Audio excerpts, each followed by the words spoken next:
Alright, today I thought I'd talk about downtime. Every composer I know, every artist I know, has busy times and times that they have no work at all. And knowing how to deal with downtime is essentially really important about this career. Every composer I know has times they've got 2-3 films on top of each other, one film ending, another one beginning. And other composers will have time off. I haven't had a film in 2 months. So, yeah, that's what I'm talking about today. I think it's really important to discuss because there are things that you can do on your downtime to stave off some of the madness that might come in. And, it's so easy, and I've heard it so many times of composers that fall into depression or alcoholism. And I understand that because there is this pressure of no work. Imagine constantly being out of work, constantly starting a new job, and constantly, you have to get used to that rope of having no work. So there's that pressure. And then, of course, when you do have work, you have too much work, and there's all these pressures from the producers and the directors and the people you're working with, and the pressures of time. You've got to produce 70 minutes of music in 10 days, for instance, like my last film. All of that can lead to a lot of negative things. Let's list a couple of things I think you can do with your time off between projects. First, spend time with family. If you've got, I've got a little daughter and a wife, spend time with them, spend time with your mom, your dad, your sisters, whomever you got, your dog, it's fine. But spend time with family, look for quality time. Because when you're in the middle of a project, there is no time. It just becomes crazy. The hours become very long, and you actually count the number of hours of sleep you get versus the number of hours of free time. Unfortunately, that's just kind of how it is for most people.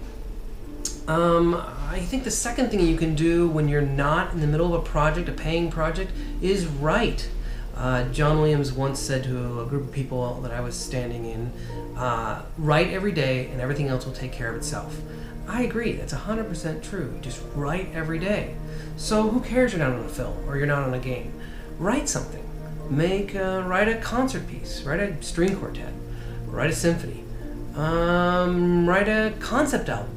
A friend of mine, Peggy Kanuva, is doing all kinds of concept albums that are orchestral and cinematic in nature, but they're not to any film. Do something you haven't, maybe get in a band, maybe do some sort of music you hadn't expected to do. Join a jazz band. I don't know, there's just a lot of things you can be doing, but writing and performing and playing every day, that's the most important thing you can be doing. I think after that, one of the other things that I think a lot of composers do on their downtime is upgrades. Software upgrades, hardware upgrades.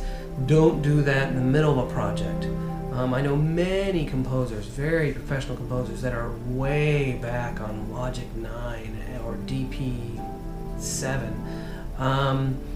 The truth about it is that once you get gear that works and you're busy, why change? Being on the bleeding edge of technology isn't always the best, especially if you're really busy. I have a tendency to be right on the edge. I don't know why. I just push myself to kind of absorb the newest and the greatest. But it is a curse in many ways. So I know people that have separate testing gear that they don't use as their main system for just getting new products involved. So getting new gear, getting new samples, buying samples. Be careful of that. There's a lot of people who chase samples. They buy samples all day long. And what they don't do is learn how to use those samples.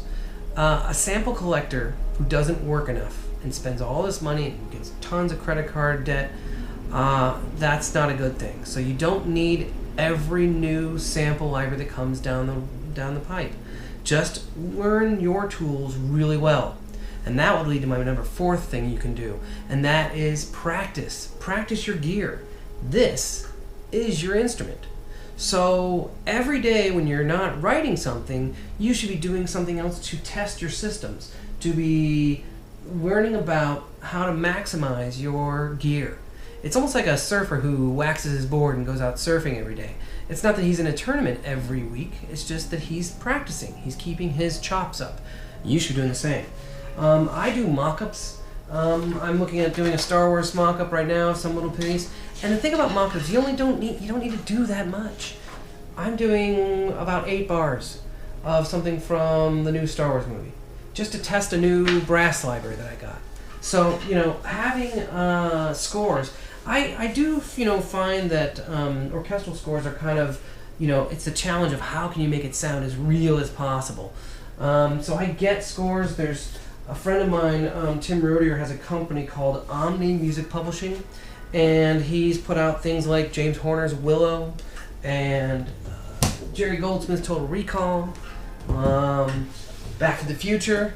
And so I'll just literally grab a cue out of one of those that I like, and I'll just mock it up.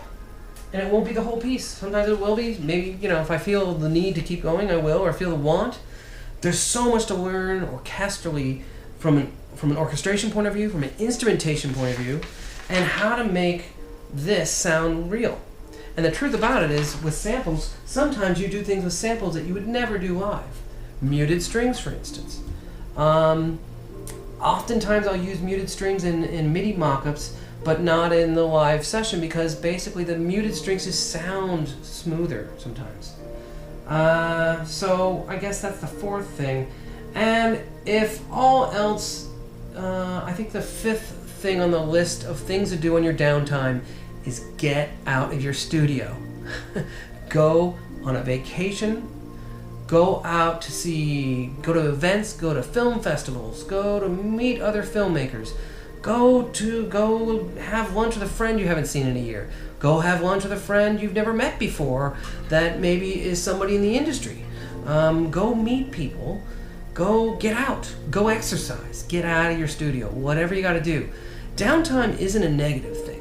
Downtime, you have to just trust the rope that their work will come around. I know when you first start out, it is really difficult. Getting your first film is so hard, where your name is at the front.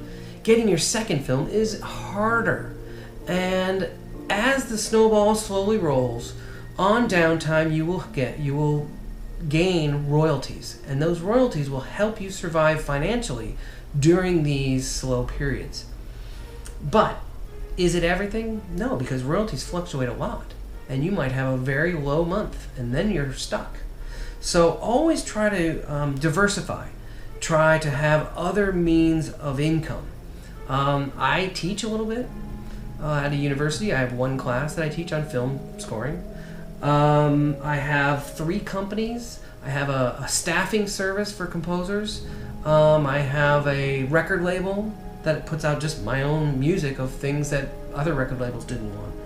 I have a music library I'm starting up where all these tracks that I don't use or don't get used are going to get piled onto a big library that I'm going to put online. There are ways to make money, even making YouTube videos. If you find a way to do that, it will relieve some of the pressures that you have. And downtime doesn't become such a scary prospect, but it becomes a time of excitement and what's new, what's fresh, and what's coming around the horizon. So that's it. That's where I'm going to end the video today. Thanks.